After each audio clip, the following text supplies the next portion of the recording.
ரகசிய குழுக்கள் சார்ந்த 5 வித்தியாசமான படங்களை வரிசையாக நாம் பார்க்கப் போகிறோம். Number 5 movie name the ninth gate 1999. படத்தின் ஹீரோவான டீன் கோர்சோ ஒரு அரிய புத்தக வியாபாரி. த நைன்த் கேட்ஸ் என்ற 17ஆம் நூற்றாண்டின் ஒரு புத்தகத்தையும் அது சாத்தானை அழைப்பதற்காக அந்த சாத்தானின் உதவியுடன் எழுதப்பட்டது என்ற வதந்தியை அறிய அப்புத்தகத்தின் 1/3 மட்டுமே இருப்பதால் அதன் ஒரே உண்மையான பதிப்பை கண்டுபிடிக்க கோர்சோ ஐரோப்பாவுக்கு பயணம் செய்கிறார். அங்கு இயற்கைக்கு அப்பாற்பட்ட திறன்களை கொண்ட ஒரு மர்மமான பெண் கோர்சோவை அவரது பயணம் முழுவதும் பாதுகாக்கிறாள். அந்த பெண் ஏன் கோர்சோவிடம் பயணிக்கிறாள்? ஹீரோ அந்த புத்தகத்தை கண்டுபிடித்தாரா? அதன் மூலம் சாத்தான் அழைக்கப்பட்டதா என்பதே இந்த படம்.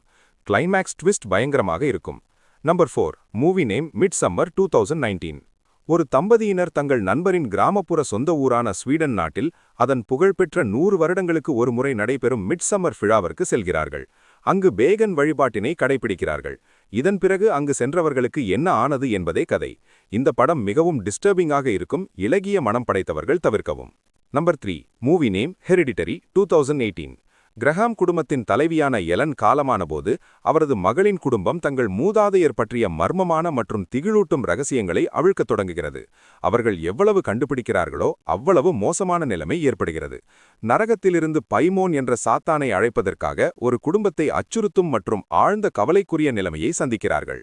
Number 2 movie name the game 1997. கதையின் ஹீரோவான நிக்கோலஸ் மிகவும் பணக்கார சான் பிரான்சிஸ்கோ வங்கியாளர். ஆனால் அவர் முற்றிலும் தனிமையானவர். தனது பிறந்தநாளை கூட தனியாக கழிக்கிறார். அவரது 48வது பிறந்த நாளில் பின்குறிப்ப அவரது தந்தை தற்கொலை செய்து கொண்ட வயது. அவரது நீண்ட காலத்திற்கு முன்பு எல்லாவிதமான போதைப் பொருட்களுக்கும் அடிமையாகிவிட்ட அவரது சகோதரன் கன்ராட் திடீரென்று திரும்பி வருகிறார். அவர் நிக்கோலஸுக்கு ஒரு அட்டையை கொடுக்கிறார். இது கன்சியூமர் ரிக்ரியேஷன் சர்வீசஸ் என்று அழைக்கப்படும் கேம். தனது ஆர்வத்திற்கு அடிமைப்பட்டு நிக்கோலஸ் சிஆர்எஸை சந்திக்கிறார். அவருக்கு எல்லாவிதமான விசித்திரமான மற்றும் கெட்ட விஷயங்களும் நடக்கத் தொடங்குகின்றன. இதிலிருந்து தப்பித்தாரா என்பதே கதை. Number 1 movie name eyes wide shut 1999. இந்த படத்தின் எந்த இடத்தையும் சென்சார் செய்யாமல் சொல்ல முடியாது. படத்தின் ஹீரோவான டாக்டர் பில் ஹார்ட்ஃபர்ட்ஸ் ஒரு நாள் பியானோ வாசிக்கும் தன் நண்பனை பார்ட்டியில் சந்திக்கிறான். அவனுக்கு ஒரு ரகசிய ஃபோன் கால் வருகிறது. அதில் பாஸ்வேர்டு ஒன்று சொல்கிறார்கள். அந்த பாஸ்வேர்டையும் ஹீரோவும் நோட் செய்து கொண்டு தன் நண்பனை பின்தொடர்ந்து செல்கிறான். நண்பன் செல்லும் கார் ஒரு பங்களாவின் முன் நிற்கிறது. காரை விட்டு இறங்கியவுடன் கண்ணை கட்டி நண்பனை உள்ளே அழைத்துக் கொண்டு போகிறார்கள். இதை தூரத்திலிருந்து பார்த்த ஹீரோவும் அங்கு போகிறார். அவர்கள் பாஸ்வேர்டை கேட்கிறார்கள். ஹீரோவும் சொல்கிறார். உள்ளே அனுமதிக்கிறார்கள். அங்கு இருக்கிறவர்கள் எல்லாம் முகமுடி அணிந்து கொண்டு இருக்கிறார்கள்.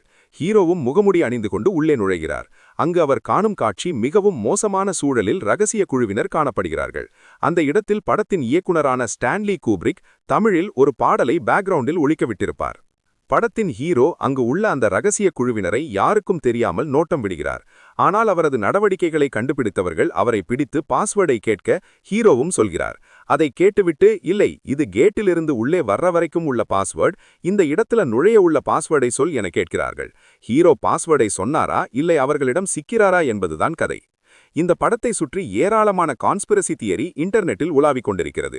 இந்த படத்தின் இயக்குனர் ஸ்டான்லி கூப்ரிக் படம் வெளியீட்டிற்கு முன்பே மாரடைப்பால் காலமானார். ஆனால் இது இயற்கையான மரணமில்லை, நிஜமான இந்த ரகசிய குழுக்கள் தான் இவரை கொன்றுவிட்டார்கள் என்று மக்கள் சந்தேகிக்கிறார்கள். மற்றும் படத்தின் போஸ்ட் ப்ரொடக்ஷன் ஒர்க்கில் வார்னர் பிரதர்ஸுடன் 2 பேர் சந்தேகத்திற்குரியவராக வேலை பார்த்ததாக சொல்லப்படுகிறது. எது எப்படியோ நான் பார்த்தவரையில் இந்த படம் முழுமையாக மக்களுக்கு காட்டப்படவில்லை. செகண்ட் ஹாஃபில் ஏகப்பட்ட காட்சிகள் பிடுங்கி எறிந்திருக்கிறார்கள். இது கண்டிப்பாக குடும்பத்துடன் பார்க்கக்கூடிய படமில்லை. இப்படி பல வித்தியாசமான படங்களின் தொகுப்பை காண எம்ஏ சினிமாவுக்கு சப்ஸ்கிரைப் செய்து உங்கள் ஆதரவை தாருங்கள்.